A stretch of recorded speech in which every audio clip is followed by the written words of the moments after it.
అన్న ఈ స్థాయిలో అక్రమ చొరబాటుదారుల గురించి రోహింగ్యాల గురించి సభ పెట్టాల్సిన అవసరం ఏమొచ్చిందంటారు? అన్న ఒకటి గమనిస్తే హిందూ సమాజం ఏ విధంగా విచ్ఛిన్నమవుతుంది అంటే ఈరోజు కులాల వారీగా వర్గాల వారీగా విడిపోతుంది.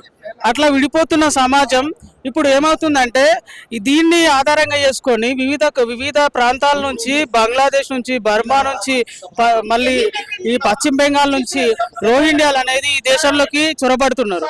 మెయిన్ రీజన్ ఏంటంటే హిందూ సమాజం సంఘటితంగా లేదు కాబట్టి ఈ చొరబాటుదారులందరూ ఇక్కడ ఆశ్రయం ఏర్పాటు చేసుకొని హిందువుల మీదనే పెత్తనం చెలాయిస్తున్నారు. కాబట్టి ఇట్లా ఏమంటారు సంఘటితం కానీ హిందువుల కోసమే సంఘటితం కావాలనే ఉద్దేశంతోనే ఇలాంటి ఒక కార్యక్రమాన్ని తీసుకొని ముందుకెళ్ళడం జరుగుతుంది. ఎందుకంటే ఎప్పుడైతే సంఘటిత శక్తి ఉంటుందో అప్పుడే విదేశీ దురాక్రమణలు కానీ విదేశీయులకు తొత్తులుగా మారేటువంటి ఇక్కడున్న రాజకీయ నాయకులను కానీ వీళ్ళందరినీ ఎప్పుడైతే హిందూ సమాజం సంఘటితం అవుతుందో అప్పుడే ఈ దేశం నుంచి రోహింగ్యాలను కానీ ఈ దేశానికి వ్యతిరేకంగా మాట్లాడే సెక్యులర్ ముసుగులో ఉన్నటువంటి మేధావులను కానీ అందరినీ కూడా ఈ దేశం నుండి ఈ రోహింగ్యాలను దేశానికి వ్యతిరేకంగా చేసేటువంటి కార్యక్రమాలకు సపోర్ట్ చేసే సెక్యులర్ ముసుగులో సపోర్ట్ చేసే ఈ మేధావులని మనము తరిమి కొట్టాల్సిన అవసరం ఎంతైనా ఉంది. కులాల వారీగా రాజకీయ నాయకులు ప్రజల్ని విడగొడుతున్నారు. సో ఈ కులానికి ఈ నాయకుడు అని చెప్పి సభలు పెట్టుకుంటున్నారు. సో దాన్ని ఎట్లా చూస్తారు మరి? ఇప్పుడు ఎట్లా అవుతుందని అంటే హిందూ సమాజము ఇదొక వర్గము ఇదొక కులంగా ఇడిపోతుంది, ఇదొక వర్గం ఇదొక కులంగా ఇడిపోతుంది. అట్లా కులాలు కావద్దని ఎప్పుడో డాక్టర్ బిఆర్ అంబేద్కర్ ఎప్పుడో మనకు రాజ్యాంగం రచించి 1950 జనవరి 26న మనకు అమల్లోకి తీసుకొచ్చినప్పుడు చెప్పిండు, అభివృద్ధి అంటే అద్దాల మేడలు కాదు, పౌరుని యొక్క నైతిక అభివృద్ధి దేశాభివృద్ధి అని చెప్పిండు. కాబట్టి ఎప్పుడైతే ఈ సమాజము సంఘటితంగా ఈ రాజకీయ నాయకులు చేసే కుట్రల్లో బలి కాకుండా హిందూ సమాజం సంఘటితంగా అయ్యి ఈ రోజు రోహింగ్యాలే కానీ ముస్లింసే కానీ ఇక ఇతర దేశాలు ఈ రోజు మనం చూసుకుంటే ఇది ముస్లింలకు వ్యతిరేకం కాదు.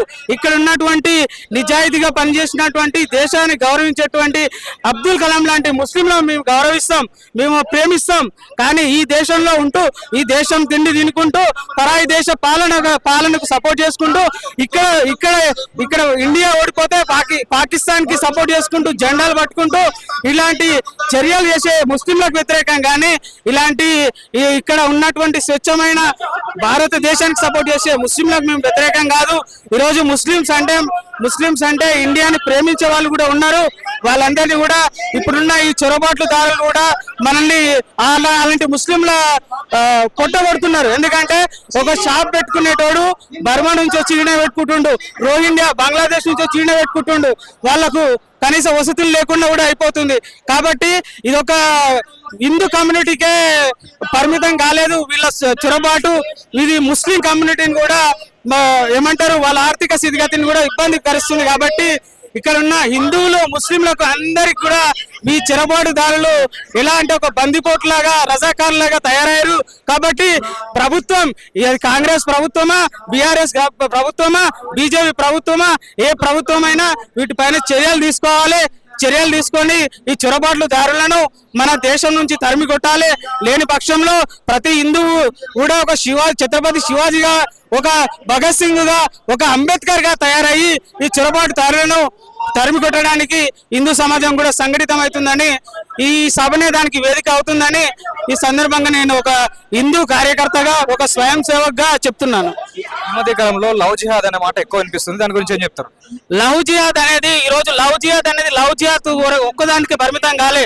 ఈరోజు ల్యాండ్ జిహాద్ అవుతుంది, లవ్ జిహాద్ అవుతుంది, ఫుడ్ జిహాద్ అవుతుంది, అది మనం తినే తిండిలో కూడా కల్తీ అవుతుంది. ఇట్లా అన్ని విధాలుగా ఈరోజు హిందూ అమ్మాయిలను టార్గెట్ చేస్తూ వాళ్ళని ప్రేమ పేరుతో కాలేజీల దగ్గర, స్కూళ్ళ దగ్గర 10th class, 8th class, 9th class పిల్లల్లో కూడా ఈ మతతత్వాన్ని ఫస్ట్ వాళ్ళ టార్గెట్ ఏంటంటే ఆకర్షణ కల్పించాలి. ఆకర్షణ కలగంగానే వాళ్ళని మత్తులో ముంచాలి. మీ దేవుడు ఇది కాదు, మా దేవుడు గొప్ప, మాకు ఒకటే దేవుడు ఉంటాడు, ఇట్లాంటి అనేక రకాలైనటువంటి మాటలు చెప్పి వాళ్ళని ముస్లింగా కన్వర్ట్ చేసిన తర్వాత వాళ్ళ నరక యాతన ఒక కేరళ ఫైల్ చూస్తే అర్థమవుతుంది. వాళ్ళ నరక యాతన ఒక మన కాశ్మీర్ పండిట్ లో మనం వెళ్ళినప్పుడు అక్కడ పరిస్థితులు చూస్తే అర్థమవుతుంది. ఈ రోజు కులాల గురించి మాట్లాడుతున్న మన అందరము అన్ని రాజకీయ నాయకులు అందరూ కులాలుగా విడగొడుతున్నారు. వచ్చిన వాళ్ళు భారతదేశం అంటే ఎవరిని దొడ్డిదారి కాదు, ఇదేం ఫ్రీగా లేదు. ప్రతి ఒక్క దరిద్ర నా కొడుకులు వచ్చి ఇక్కడ చేరుతున్నారు. కానీ కాలు ఏలు పట్టుకున్నట్టు వస్తారు, రెక్కీలు చేస్తారు, పండ్లు అంటారు, పూలు అంటారు, పేదోళ్ళం అంటారు, ఏకవై మేకైతారు. కానీ అట్లాంటి వాళ్ళని కూకటి వేళ్లతో పెకిలియడానికి ఈరోజు ఈ భాగ్యనగర్ గణేష్ ఉత్సవ కమిటీ ఒక ప్రోగ్రాం పెట్టి మన హిందువుల జలకేందో చూపించింది. తొందరలో అలాంటి నా కొడుకులను అందరినీ గల్లీ గల్లీలో బట్టి పంపించే సమయం వస్తుంది, తొందరలో ఉంది. మామూలుగా ప్రతిసారి హిందూ ధర్మానికి సంబంధించిన సభలు విశ్వ హిందూ పరిషత్ నిర్వహిస్తూ ఉంటది కదా, సో మరి ఎందుకు ఈ గణేష్ ఉత్సవ సమితి ఈసారి ఇలా సభ ఏర్పాటు చేయడం జరిగింది? గణేష్ ఉత్సవ కమిటీ మొదలుపెట్టిన ముఖ్య ఉద్దేశం ఏంటంటే బాలాపూర్లో ఫస్ట్ తొలి పూజలు అందుకునే గణేశుడితో మన హిందూ చైతన్యాన్ని చూపియాలని ఈసారి కంకణం కట్టుకుంది గణేష్ ఉత్సవ కమిటీ. కానీ చాలా మందికి తెలిసి ఏంటంటే గణేష్ ఉత్సవ కమిటీ ఒక్కటే వచ్చిందని, కానీ హిందువులందరూ ఏకమైతే ఏమవుతుంది అనే విషయం తెలియదు. ఆల్రెడీ లోపల హిందుత్వంలో యువత చాలా ముందుకుంది. కానీ ఒక చిన్న జలకి ఇక్కడ చూపించడానికే దానికి కంకణం కట్టుకుంది ఈసారి గణేష్ ఉత్సవ కమిటీ. ఈ ప్లకార్డ్ ఉద్దేశం ఏంది? దీని ద్వారా మీరు ఎవరిని బెదిరించదలుచుకున్నారు? ఇప్పుడు కొంతమంది ఏమంటున్నారంటే ముస్లింస్కి విరుద్ధమా హిందువులు అంటే? విరుద్ధం అంటే ఆల్రెడీ వచ్చి చేరారు కదా మన దగ్గర, వాళ్ళని మనం ఏమనట్లేదు. కానీ కొత్తగా వచ్చిన వాళ్ళు, బంగ్లాదేశ్ నుంచి వచ్చిన వాళ్ళు, పాకిస్తాన్కి వెళ్ళి వచ్చిన వాళ్ళని ఆ కొడుకులను అయితే ఇక్కడ ఉంచే సమస్యనే లేదు. వాళ్ళకంటూ ఒక దేశం ఉంది కదా, వాళ్ళ దేశంలో చావాలి. ఇక్కడ ఉన్న వాళ్ళకి హిందూ దేశంలో ప్రతి ఒక్కడికి వచ్చి ఫ్రీగా ఇక్కడేం మనమేమి ఖర్చు వేసుకొని కూర్చొని నాదే అనడానికి లేదు. ప్రతి ఒక్క యువత, ప్రతి ఒక్క ముసలి వాళ్ళు కానీ, పిల్లలు కానీ, పెద్దోళ్ళు కానీ, ప్రతి ఒక్క మనిషి తన దాకా వస్తే ఎవడు ఊరుకోవడానికి ఎవరు తీరగాలేరు. సంవత్సరాల నుంచి, వందల ఏళ్ల నుంచి హిందువుల సమాజం దగ్గర ఎంత తొక్కి పెట్టాలని చూసినా, ఇట్లాంటి నా కొడుకులు ఎంత వచ్చి చేసినా, ఏం చేసినా హిందువులు అనేది ఏకమైతే ఏమైతుంది అనేది చరిత్ర చెప్తానే ఉన్నది. కానీ ఇంకా వాళ్ళు కలలు కంటున్నారు. ఈ దెబ్బతో వాళ్ళు తెలుసుకోవాలా. ఇప్పుడు నెక్స్ట్ ప్రోగ్రామ్ ఏంటంటే గల్లీలో వెళ్ళి కొడుకులు ఎక్కడెక్కడ ఉన్నారో పారదోలేదే మా నెక్స్ట్ ప్రోగ్రామ్. ఈ మధ్య కాలంలో లవ్ జిహాద్ అనే మాట ఎక్కువ స్థాయిలో వినిపిస్తుంది. సో ఏ స్థాయిలో లవ్ జిహాద్ జరుగుతుంది? నిజంగానే అమ్మాయిలు ట్రాప్ చేస్తున్నారా? లవ్ జిహాద్ చేస్తే రీసెంట్ గా మేము కుకట్పల్లి నుంచి వచ్చామండి. కుకట్పల్లి, ముసాపేట్, బాలానగర్ కాన్స్టిట్యూన్సీ లో మొత్తం వచ్చాము. నా ఫ్రెండ్ తిను మొన్ననే లవ్ జిహాద్ అని ఒక అమ్మాయిని పట్టుకెళ్ళడం జరిగింది. ఇంకొక 10 నిమిషాలు అయితే అమ్మాయి చేదాటిపోయేది. ఆ అమ్మాయిని పట్టుకొని వచ్చి వీపు సున్నం చేసి కాపాడి తీసుకొని రిటర్న్ తీసుకోవడం జరిగింది. ఆడవాళ్ళనే కాదు, చిన్న పిల్లలకు కూడా చైతన్యం వచ్చింది. ఇంతకు ముందు అంటే అమాయకంగా పిల్లలు ట్రాప్ లో పడారు. ఇప్పుడు పిల్లలందరూ తెలుసుకుంటున్నారు. ఇంకా జాగృతి ఇంకా చేయాల్సింది ఉంది. మన పిల్లలకి మా హిందువులు బాయ్ అనే అంతవరకే బాయ్ కాదు అన్నప్పుడు ఏం నినాది అని ఇక్కడే ఎగ్జాంపుల్ మీకు తెలుస్తూ ఉంటది. కానీ ఇప్పటి వరకు జరుగుతున్నది ఒక ఎత్తు. హిందువులు అందరూ తలుచుకుంటే నా కొడుకులని ఒక్కరోజు ఫుడ్ లేకుండా చంపి పడేస్తాం. ఎందుకంటే మేము మా వాళ్ళు అనుకున్నంత వరకే మా వాళ్ళు ఉంటాం. కాదు అన్న రోజు వాళ్ళు కనీసం మన కాలు చెప్పులు తుడవడానికి కూడా పనికిరాకూడదు. ఈ లవ్ జిహాద్ ట్రాప్ లో పడడానికి ఇప్పుడు ప్రస్తుతానికి పిల్లలకు అవగాహన లేకపోవడం అంటారా, లేకపోతే పేరెంట్స్ సరైనటువంటి శ్రద్ధ పెట్టకపోవడం? పేరెంట్స్ ఎప్పుడు కూడా శ్రద్ధ పెట్టకుండా అనేది ఉండరు. కానీ ఆ కొడుకులు ఏంటంటే ఎంతసేపు మన ఆస్తుల మీద, మన పిల్లల మీద, వాళ్ళ సంతతి పెంచుకోవాలని ఎన్నో రకాలుగా ఎన్నో ప్లాన్లు చేసి మన పిల్లల్ని ట్రాప్ చేస్తున్నారే తప్ప ఏ తల్లిదండ్రి కూడా ఎవడంటే వాడంటే వెళ్ళమని ఏ తల్లిదండ్రి చెప్పదు. ముఖ్యంగా హిందువులు అస్సలే చెప్పరు. వాళ్ళకి ఎంతసేపు వాళ్ళ ఓట్ బ్యాంక్ కోసం మన పిల్లల్ని టార్గెట్ చేస్తున్నారు. కానీ మన పిల్లల్ని మనం ఎట్లా కాపాడుకోవాలనేది మనకు కూడా తెలుసు. అడపా అక్కడ ఇక్కడ కేసులు అవుతున్నాయి, అయినా కూడా మనం వదిలే సమస్యనే లేదు. అది కూడా కాకుండా ముందు చూసుకుంటాం. బయట నుంచి వచ్చిన ముస్లింస్ ఎవరైతే ఉన్నారో ఇండియన్ కాకుండా మన భారతదేశాన్ని ప్రేమించేటోళ్ళంతా ఇక్కడ ఉండాలి. భారతదేశాన్ని ప్రేమించని వాళ్ళు మాత్రం ముస్లింస్ ఎవరు ఉన్నా సరే అది బయట నుంచి చొరపాట్లు అయిన వాళ్ళందరినీ కూడా ఇక్కడ నుంచి వేరు వేసి గవర్నమెంట్ ఏం చేయాలంటే వాళ్ళ ఆధార్ కార్డులు కానీ, పాన్ కార్డులు కానీ, వాళ్ళకు ఏదైతే రేషన్ కార్డులు కానీ ఏవైతే ఇంప్లిమెంట్ చేసిందో అవన్నీ చర్చించి ఆ లోకల్ పిఎస్లకు కానీ, లోకల్ కలెక్టర్ ఆఫీస్లో కానీ వీళ్ళందరూ ఎక్కడి నుంచి వచ్చిండ్రు, ఎక్కడ ప్రాంతం నుంచి వచ్చిండ్రు, వీళ్ళది ఎక్కడ స్థానికము, అవన్నీ గుర్తించి చేస్తే బాగుంటుందని చెప్పి మా ఆలోచన. ఎందుకంటే ఇక్కడ ఉన్న ఇండియన్స్ ఎవరైతే ఉన్నారో, మన భారతదేశ పౌరులు ఎవరైతే ఉన్నారో వాళ్ళ దిక్కేలి మనం అంతా కోల్పోతున్నాం. ఆ కోల్పోవడం ఎట్లా అంటే వాళ్ళు వచ్చి కూడా మరీ అరాచకాలు చేసి మన ఇండియన్స్ కి ఏదైతే భారతదేశానికి ఉన్నదో అవి మనం ఏదైతే పథకాలు ఉన్నాయని ఏమైనా సహాయ సహకారాలు ఉన్నాయి మనకు అందుతలేవు, మన పౌరులకు అందుతలేవు, మన కింది స్థాయి వాళ్ళకి అందుతలేవు. ఇవన్నీ అందాలంటే గవర్నమెంట్ ఏం చేయాలంటే ఒక కాటన్ సెర్చ్ చేయాలి.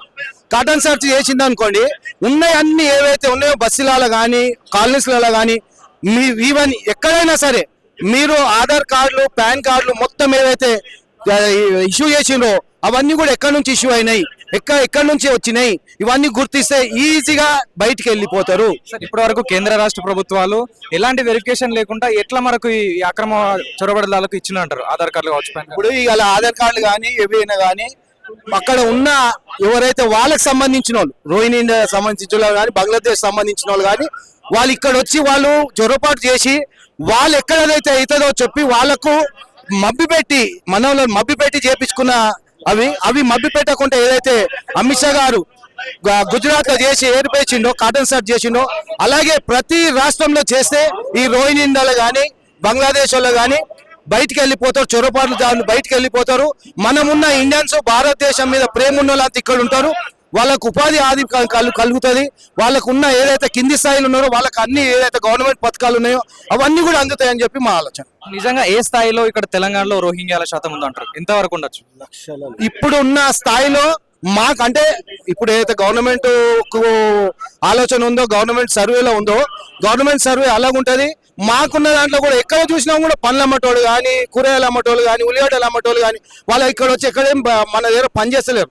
వాళ్ళు చిన్న బిజినెస్ పండ్ల బండి కూరగాయలు మళ్ళా ఉల్లిగడ్డలు ఆ బిజినెస్ అనేది ఎంచుకున్నారు. ఓ ప్లాస్టిక్ సామాను ఓ చెత్త సామాను అట్లా వాళ్ళకి ఒకళ్ళ దగ్గర పనిచేసే అవసరం లేకుండా ఒక చిన్న కింది స్థాయి బిజినెస్ అనేది ఎంచుకొని అక్కడ నుంచి దెబ్బతీస్తున్నారు.